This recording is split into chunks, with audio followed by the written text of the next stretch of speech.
यह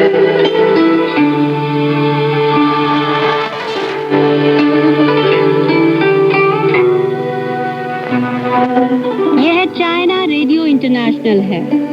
आप सुन रहे हैं अपनी दोस्त और होस्ट लीला भट्ट के साथ चीनी कहानी कार्यक्रम।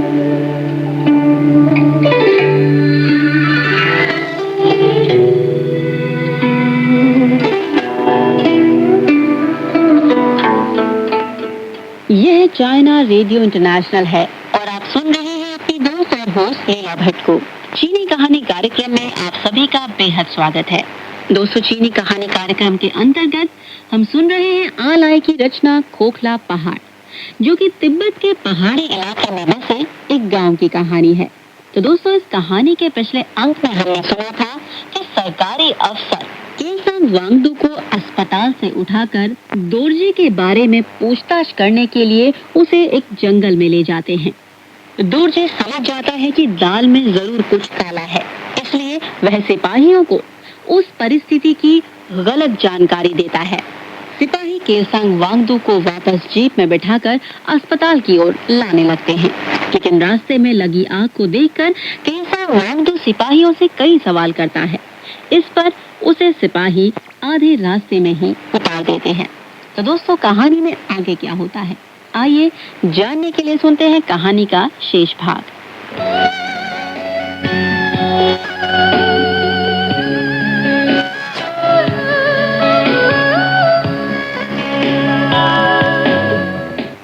केसांग वांगडू ने मन ही मन बुदबुदाते हुए कहा, हे भगवान, ऐसा लगता है कि विध्वंस की घड़ी आ गई है। तो तेजी से ची गांव की ओर दौड़ने लगा। वह पीछे मुड़कर नहीं देखना चाहता था, लेकिन बगैर पीछे देखे भी उसे इस बात का अच्छी तरह एहसास था कि कैसे काला धुआं लगातार तीव्र रूप लेता जा रहा है। यहाँ तक कि जिस जगह अभी वांगडू खड़ा था, वहाँ की हवा भी दम घोंटू रूप लेती जा रही है।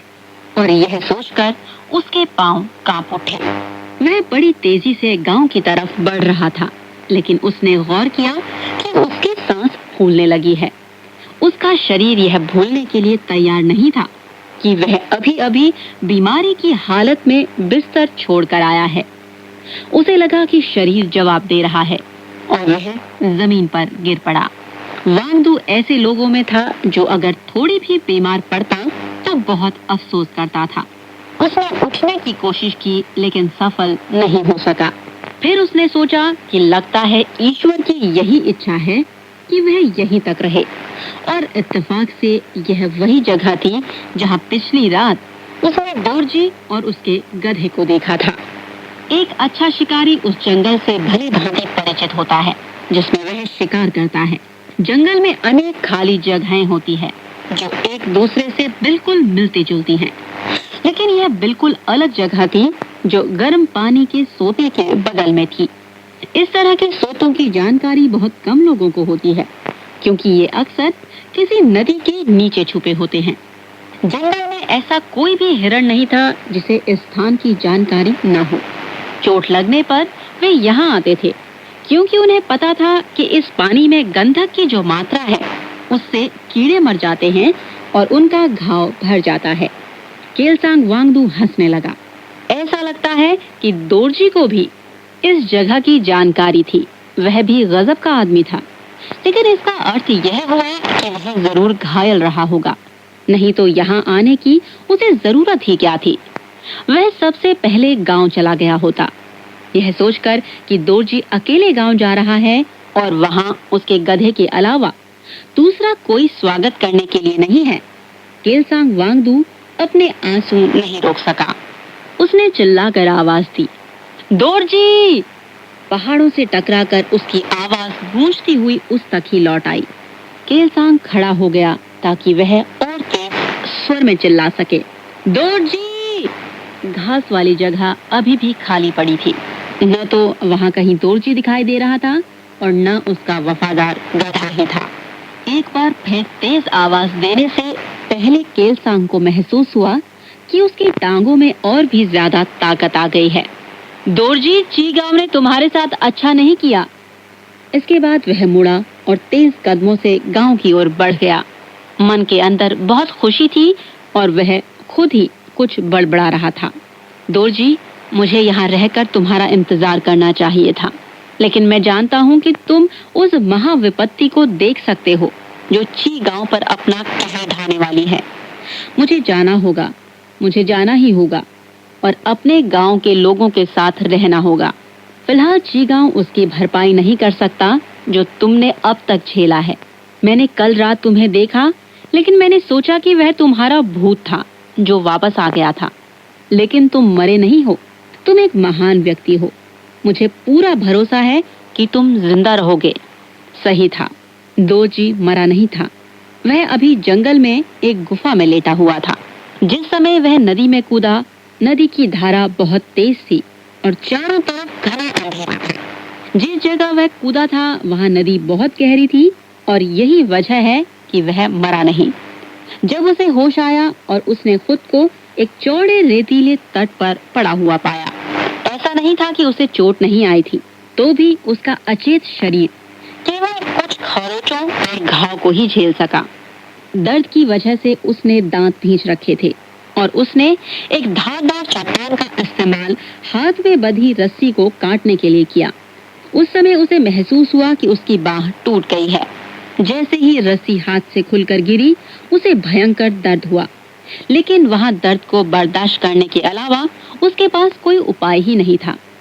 या तो वह मर जाता या दर्द झेलता हुआ जिंदा रहता। दर्द के साथ ही वह खड़ा हुआ और शुक्र है उस नदी का कि वह जिंदा बचा रह सका।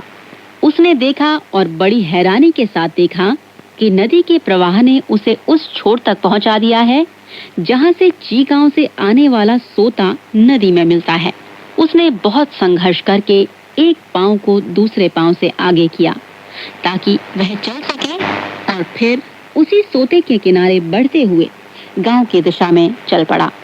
रास्ते में उसे कई बार पुलिस के सायरन की आवाज आई, लेकिन वह जंगल के बीच से चल रहा था, इसलिए किसी की निगाह उस पर नहीं पड़ सकती थी और पूरी तरह वह सुरक्षित था। जंगल इतना विशाल था कि किसी के लिए उसमें घुसकर उसकी तलाश करना बहुत मुश्किल था।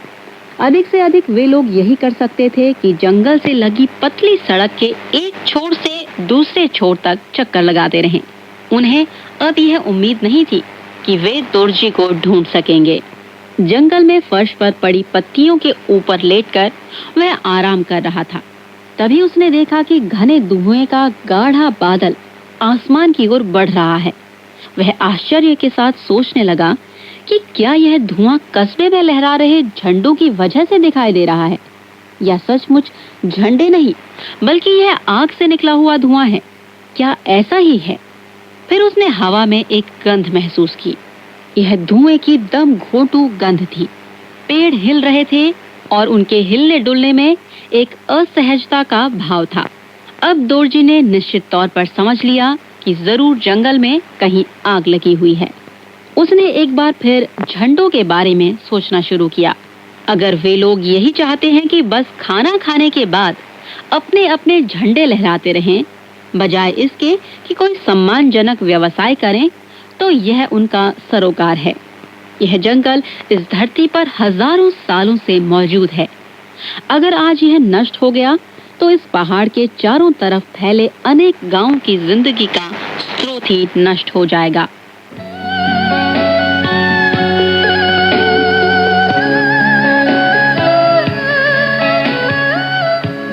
दोस्तों, चीनी कहानी कार्यक्रम के अंतर्गत हम सुन रहे हैं आ लाई की रचना खोखला पहाड़ का दूसरा भाग, आकाशीय अग्नि।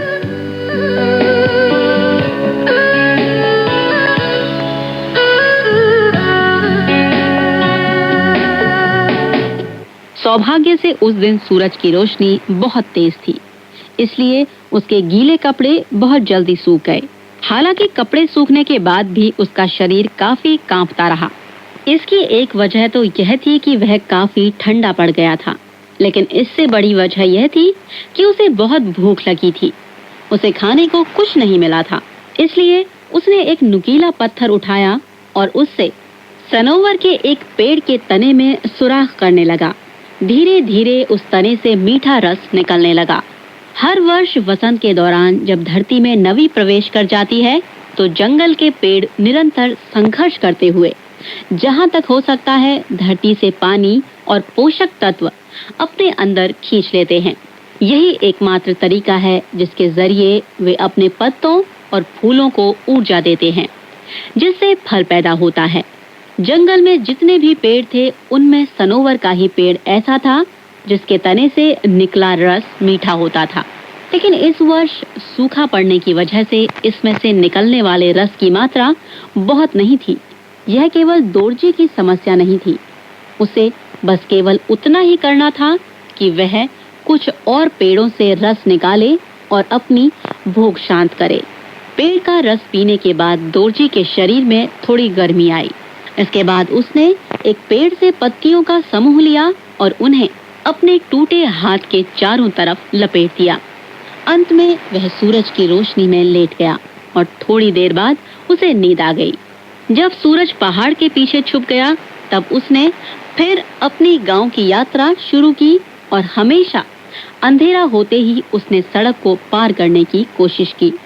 चलने के कुछ ही देर बाद उसके घाव में दर्द होने लगा।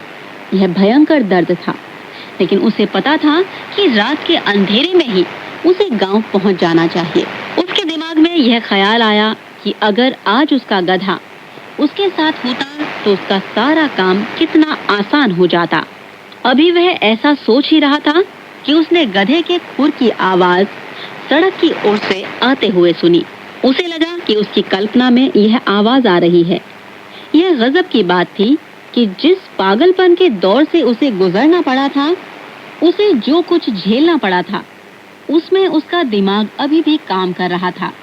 इसलिए गधे के खुरों की आवाज को कल्पना में मानते हुए उसे थोड़ा हैरानी हुई। केसांग वांगडू के विपरीत दोरजी बहुत आशावादी था, लेकिन आशावादियों के लिए अब एक विचित्र संसार हो गया था। जो लोग सत्ता में थे उनका मानना था कि ऐसी कोई चीज नहीं है जिसे वे कर नहीं सकते। इसलिए कोई भी यह सोच सकता है कि उनके अंदर भी आशावाद होगा, लेकिन ऐसा था नहीं। अधिकारी लोग हमेशा भविष्य को बहुत खूबसूरत देखते थे, जबकि वर्तमान को अत्यंत भयावह और खतरनाक मानते थे। इसका नतीजा यह होता था कि वे उन्हीं के प्रति उदार रहते थे जो एक दूसरे पर दोष थोपने में माहिर थे। बेशक उन्होंने कभी अपने लोगों को दोषी नहीं ठहराया। खुरों की आवाज नजदीक आती गई और अचानक दोरजी ने देखा कि उसका गधा एकदम उसके सामने खड़ा है और फिर वह उससे ऐसे ही लिपट गया जैसे अपनी बूढ़ी दादी से लिपटा हो। अरे तुम हो? क्या सचमुच तुम हो? क्या तुम मुझे लेने आए हो? अरे मेरे दोस्त! गधे ने कुछ सूंघते हुए अपनी नाक फैलाई और उसके करीब पहुंच गया। फिर उसके चेहरे पर, हाथों और पैरों पर अपनी गर्म सांस छोड़ने लगा। दोरजी के शरीर में तेजी से रक्त संचार हो रहा था। फिर वह उछलकर गधे की पीठ पर बैठ गया। किसी निर्देश की प्रतीक्षा किए बगैर गधा पलटा और गांव की ओर चल पड़ा। दोरजी ने अपने दिमाग को थोड़ा आराम देना चाहा और जल्दी ही उसकी चेतना धुंधली पड़ने लगी।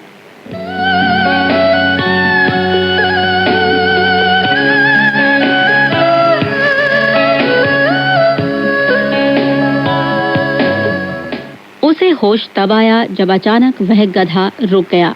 उसने सड़क से आने वाली पदचापों को सुना। जिस समय कुछ लोग वहां पहुंचे, वह सोते के दूसरी तरफ था, जहां खुली जगह थी, और वह ऐसी जगह थी जहां से कोई भी उसे देख सकता था। चांद की धुंधली रोशनी में उसने कुछ आकृतियां देखी जो उसके गांव के लोगों की थी। उसने केलसांग वांगडू की कमजोर आवाज सुनी। जब तक लोग कंधे से उठाकर स्ट्रेचर नीचे रखते, वह अपने गधे के साथ जंगल में छिप गया था। उस छिपी हुई जगह से उसे अपने नथनों में गंधक की महक मिली। उसने सोचा कि अपने घावों को धोने के लिए यह शानदार जगह है, लेकिन वह वहां रुका नहीं और उसने गधे को गांव की तरफ बढ़ने का इशारा किया। पांव दबाकर उसने अपने घर में प्रवेश किया और जल्दी से चमड़े की एक जैकेट ली, खाने के लिए कुछ सामान लिया, दवा के काम आने वाली कुछ जड़ी बूटियां और एक चाकू लिया। इसके बाद वह फिर उसी गंधक वाले सोते के पास घासों के बीच पहुंच गया। उसने अपने गधे को अच्छी तरह समझा दिया कि दिन के वक्त वह जंगल में छुपा रहे और किसी खुली जगह में न जाए जहां कोई उसे देख सके। उसने गंधक वाले गर्म सोते से अपने घाव को धोया और उसके बाद उस गुफा में चला गया जिसकी उसने तलाश कर ली थी। गुफा में उसने थोड़ी देर आग जलाई, कुछ खाया पिया और गहरी नींद में सो गया।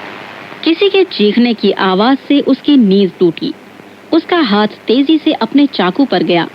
अगर किसी ने उसे पकड़ने की कोशिश की और पहले की तरह उसे अपमानित करते हुए वापस ले जाने की कोशिश की तो इसके लिए उसे जिंदगी और मौत का संघर्ष करना पड़ेगा।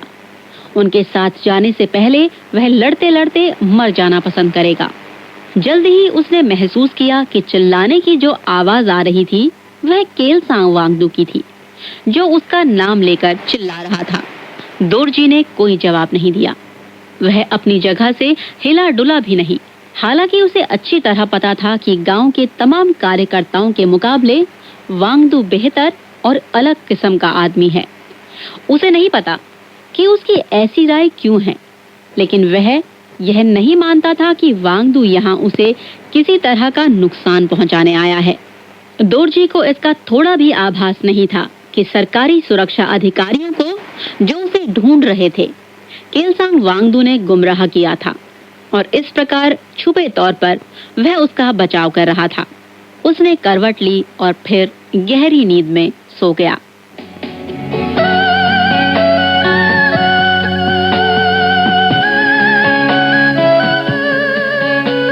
दोस्तों, चीनी कहानी कार्यक्रम के अंतर्गत हम सुन रहे हैं आ लाई की रचना खोखला पहाड़ का दूसरा भाग, जिसका नाम है आकाशीय अग्नि।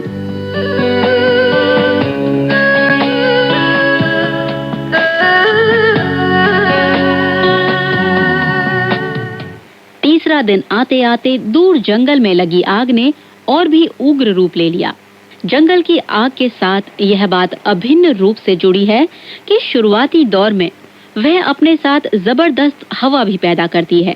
अब इस समय आग के लिए बेहद अनुकूल हवा ची गांव में चल रही थी। लगातार इसका जोर बढ़ता जा रहा था और यह अपने साथ जलते हुए उस जंगल की लकड़ियों के झुलसे टुकड़े और घास पात चारों तरफ फैला रही थी, जो अभी भी कई पहाड़ियों की वजह से ची गांव से अलग अलग था।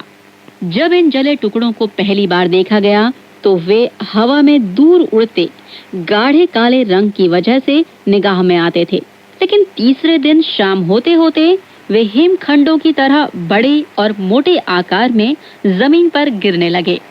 इन बड़े और जले हुए टुकड़ों को आमतौर पर लोग फायर क्रो कहते हैं। जब इस तरह के टुकड़े भरपूर तादाद में उड़ते हैं तो अजीब डरावना कालापन आकाश में भर जाता है और हवा में दम घुटने लगता है।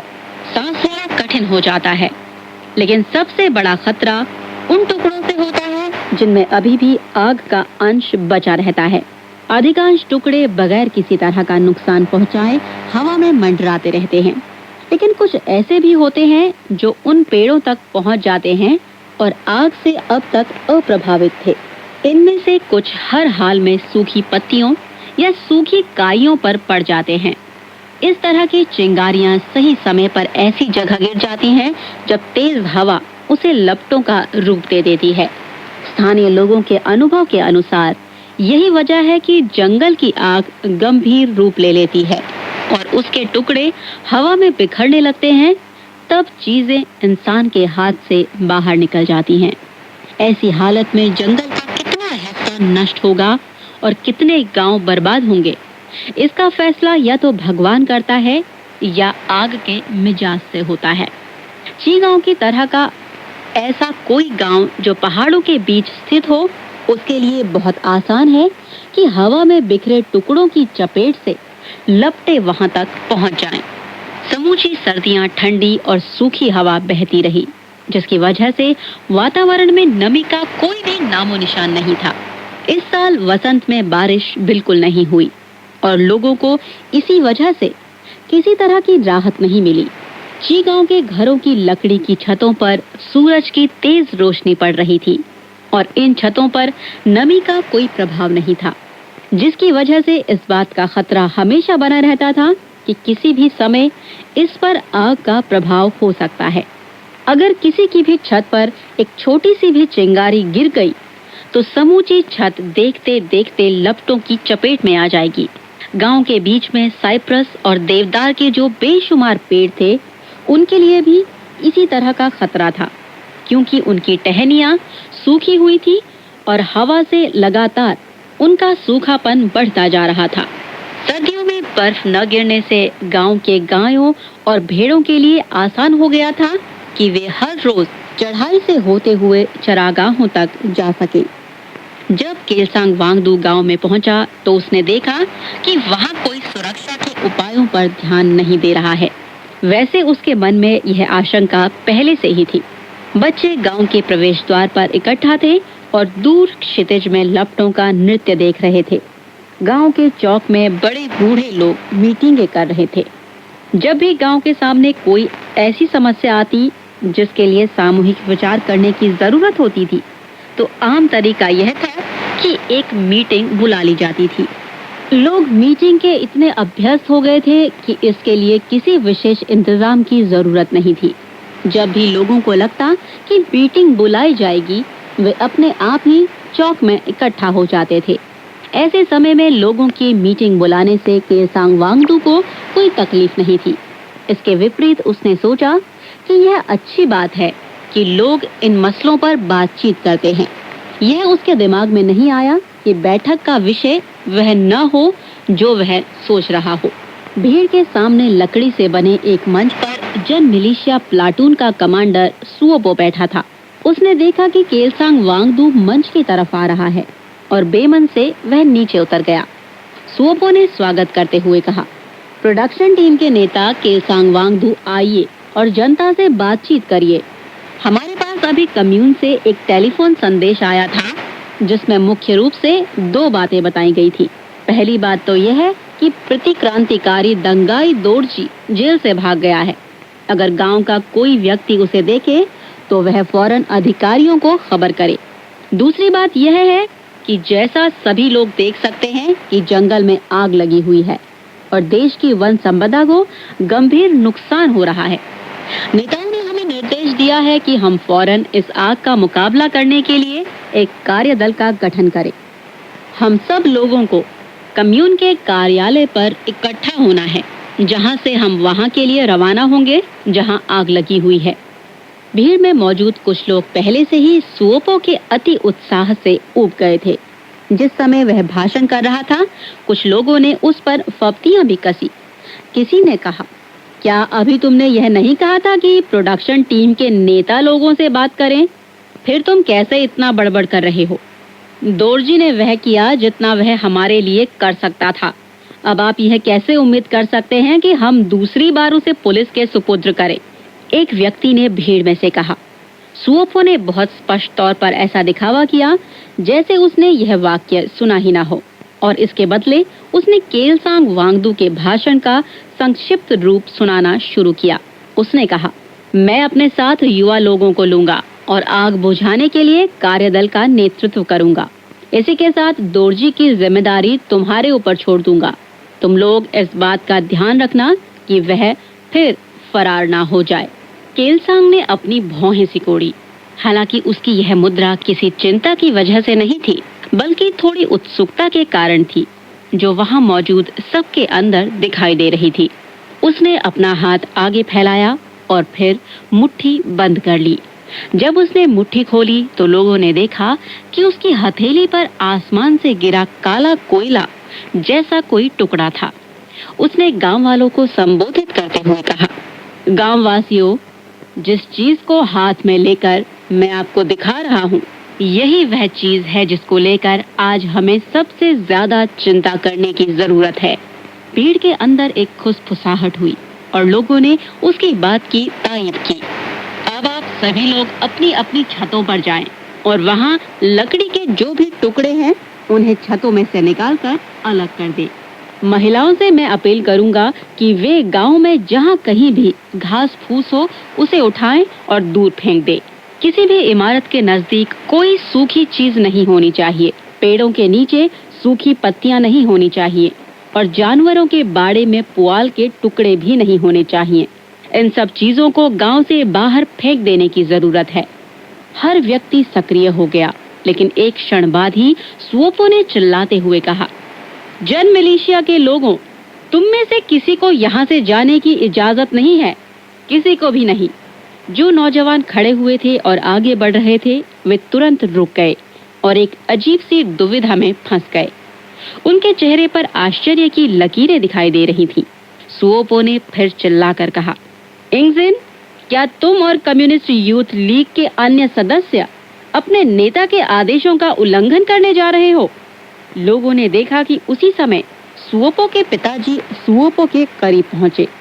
उन्होंने अपना हाथ उठाया और उसके चेहरे पर एक तेज तमाचा जड़ दिया। भीड़ में मौजूद कुछ लोगों ने उनकी इस कार्रवाई का समर्थन किया। बूढ़े पिता का हाथ अभी दूसरे तमाचे के लिए उठा ही था कि सुओपो ने उनके हाथ को कसकर पकड़ा और सख्ती से मरोड़ दिया। इसके बाद सुओपो के मुंह से जो शब्द निकले, उससे लग रहा था जैसे किसी ढोल की धीमी थाप सुनाई दे रही हो। पिछड़ी मानसिकता वाले व्यक्ति, अगर आपने एक बार और हाथ उठाया तो मैं जन मिलिशिया को आदेश दूंगा कि वह आपको बांधकर अपने कब्जे में ले ले।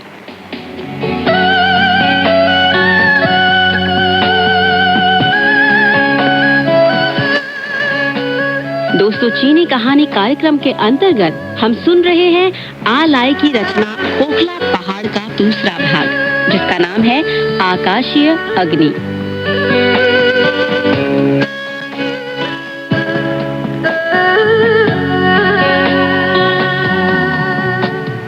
सुओपो ने खुद को अपना कार्यदल गठित करने में लगा दिया, जबकि उसके पिताजी पूरी तरह हतप्रभ होकर खड़े रहे। उनके मुंह से कोई आवाज नहीं निकल रही थी और उनके होंठ लगातार कांप रहे थे। उन्हें पता था कि आज के बाद से उन्होंने गांव में अपनी हैसियत पूरी तरह खो दी। जन मिलिशिया के सदस्यों का एक दल तैयार खड़ा था और उसकी बगल में कम्युनिस्ट यूथ लीग के सदस्यों का दल था और इसके लोग भी तैयार खड़े थे। इन सब के बावजूद जब गांव के कई युवकों ने अपने बुजुर्गों के आदेशों का पालन करने का फैसला किया, तो इन संगठनों के सदस्यों की संख्या में कमी आ गई। इन युवकों को पता था कि गांव के बुजुर्ग गांव की रक्षा के लिए आगे आने और मदद करने के लिए कह रहे हैं। सुओपो ने अपने सदस्यों को वहां से छोड़कर जाते हुए देखा और उनको संबोधित करते हुए धमकी भरे स्वर में बोला, तुम सभी लोग एक कलंक हो। तुमने खुद को ऐसे लोगों के साथ खड़ा कर लिया है, लिहाजा तुम्हें पीछे छोड़ दिया जाएगा। सुओपो की धमकी का अगला प्रहार केलसांग वांगदू पर था। तुम एक बहुत बड़ी गलती कर रहे हो, सुओपो ने चीखते हुए कहा। जवाब में वांगदू ने उससे सवाल किया, क्या तुम्हें इस बात का तनिक भी भय नहीं है कि जंगल की आग जल्द ही इस गांव को भी अपनी चपेट में ले लेगी? सुओपो ने मजाक उड़ाते हुए कहा, आग उस बड़ी नदी के दूसरी तरफ लगी हुई है। क्या आपने या यहाँ मौजूद किसी ने भी कभी देखा है कि पानी पर चलकर आग कहीं पहुंच सकती है? वांगदू ने थोड़ी हिचकिचाहट प्रकट की। उसे अपने ही कथन पर भरोसा नहीं हो रहा था। उसने किसी मूर्ख व्यक्ति की तरह इधर उधर देखना शुरू किया, गोया उसे खुद यकीन न हो कि उसका कहना सही है या गलत। इस बीच चांग लोबजांग ने सुओपो की बात का जवाब देते हुए कहा, मैंने ऐसा होते हुए देखा है। क्या मैंने तुमसे कोई सवाल किया? तुम सारे लोग किसी काम के नहीं हो, आलसी और कामचोर लोग। ची गांव में केवल 2 ऐसे अविवाहित थे जिनके बारे में पूरे दावे के साथ कहा जा सकता था। पहला तो गांव का ओझा दोरजी था और दूसरा व्यक्ति था चांग लोबजांग। दोरजी तो अपने पेशे की वजह से अविवाहित था, लेकिन चांग लोबजांग इसलिए अविवाहित रहा क्योंकि वह जुआ खेलता था। अगर आपको अकेले खुद को खिलाना हो तो जरूरी नहीं कि आप हर रोज बाहर जाएं और खेत में काम करें। चांग लोबजांग ने हल्की सी मुस्कान बिखेरते हुए बड़े आराम के साथ सुओपो से कहा, देखो, तुमने कभी यह नहीं कहा कि आलसी और कामचोर लोगों को तुम्हारे पूछे सवाल का जवाब देने की इजाजत नहीं है। हो सकता है कि सुओपो को प्रोडक्शन टीम का कोई बेहतर नेता मिल जाए, लेकिन चांग लोबजांग के बारे में कुछ कहने का कोई फायदा नहीं। ठीक उसी समय इंगजिन कुछ ताजा जानकारी के साथ वहां पहुंची और उसने सुओपो से कुछ कहने की कोशिश की। उसने कहा, प्लाटून लीडर, कार्यदल तैयार है। वह बेहद उत्तेजित थी और यह उत्तेजना उसके चेहरे की लाली और बालों से टपकती पसीने की बूंदों से प्रकट हो रही थी। सुओपो ने उसे देखते ही सारे संकेतों को समझ लिया। अब उसके नेतृत्व में कार्यदल गांव से रवाना हो चुका था। जब वे सड़क पर पहुंचे तो उन्होंने कुछ प्रतीकात्मक गीत गाने शुरू कर दिए। उन्होंने बीच में किसी को रुकने की इजाजत नहीं दी और जब वे तेजी से जंगल तक पहुंचे तो आग ने पहले के मुकाबले और भी प्रचंड रूप ले लिया था। केलसांग ने इन युवकों की कतार को दूर से देखा। उसके चेहरे पर चिंता और हिचकिचाहट के भाव प्रकट हो रहे थे। चांग लोबजांग ने उसके करीब जाकर धीरे से कहा, आपने सही कदम उठाया। आप बिल्कुल शानदार काम कर रहे हैं। फिर हमें अपने काम को आगे बढ़ाना चाहिए। केलसांग ने उत्साह के साथ कहा, छोटे पेड़ों की अगर गिनती न करें तो भी गांव के सीवान पर 5 ऐसे पेड़ थे जो काफी घने थे और बारिश में जो छतरी का काम करते थे। इनमें से 2 बड़े पुराने साइप्रस के पेड़ थे और 3 सनोवर के थे। इन पेड़ों के नीचे जो जगह थी वहां गांव के लोग अपना पुआल रखते थे और पुआल का एक बहुत बड़ा ढेर वहां जमा हो गया था।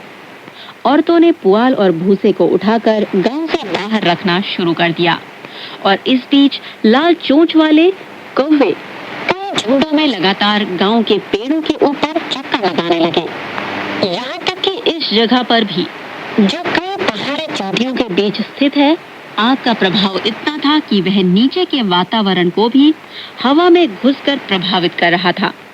लोगों को अब महसूस होने लगा था कि फेफड़ों में पहुंचने वाली हवा में ऑक्सीजन की मात्रा कम होती जा रही है। कौवों के अंदर एक अजीब किस्म की बेचैनी थी और वे उन औरतों के पीछे चल पड़ते जो अपने माथे पर पुआल के बोझ लादकर गांव से बाहर निकल रही थी। वे उन औरतों के साथ बाहर तक जाते और फिर उनके साथ ही गांव में लौट आते। इस समय तक गांव के सभी पुरुष अपनी छतों पर पहुंच गए थे और पत्थरों के बीच लगी लकड़ी की टाइल्स को खींचकर निकालते और जमीन पर फेंक देते। ये टाइल्स इतनी सूखी और हल्की थी कि फेंकते ही हवा में बिल्कुल तैरती हुई मालूम होती। टाइल्स के हटा देने के बाद छतों की मिट्टी की सतह साफ साफ उभर आई थी। दरअसल यह मिट्टी की सतह ही बारिश और ठंड को दूर रखती थी। जहाँ तक लकड़ी की टाइल्स का संबंध है, उनसे छतों पर ढलान बन जाती थी और इनसे घरों की खूबसूरती भी बढ़ जाती थी। लोगों ने घरों में उपलब्ध सभी बर्तनों में पानी भर लिए थे। पानी से भरे इन बर्तनों को छतों पर रख दिया गया था। जहाँ पानी से भरे बर्तन नहीं रखे जा सकते थे, वहाँ पानी का काफी छिड़काव किया गया था। जब यह सारा कार्य संपन्न हो गया तो वांगडू ने अपनी पीठ सीधी की और चेहरे पर संतोष का भाव लिए एक बार चारों तरफ निगाह दौड़ाई। शाम का धुंधलका होने लगा था, बिल्कुल रोज की तरह। सामान्य तौर पर शाम की धुंध का नीलापन एक धुएं के नीले रंग से मिल गया था, जो पहाड़ों की ओर से लगातार गांव की तरफ बढ़ रहा था। उस धुएं ने लोगों की चिंताओं और आशंकाओं को गंभीर रूप दे दिया था। आग की रोशनी से विशाल पहाड़ों पर जमी बर्फ का रंग भी लाल हो गया था। आमतौर पर लाल चोंच वाले कौवे इस पहर में गांव के पेड़ों पर शांत बैठ जाते थे, लेकिन वे भी आज अशांत होकर कांव कांव कर रहे थे और चारों तरफ चक्कर लगा रहे थे। केलसांग ने सभी घरों को निर्देश दिया कि वे रात भर अपनी अपनी छतों पर एक व्यक्ति को तैनात करें, जो अग्नि पिंडों पर निगरानी रख सके। अगर किसी को आग का कोई भी संकेत दिखाई देता है तो उसे फौरन इसकी खबर करनी होगी। उस शाम जी गांव के लोगों ने गाय की सींग से बनी अपनी तुरहियां निकाल ली, जो बहुत दिनों से बेकार पड़ी थी।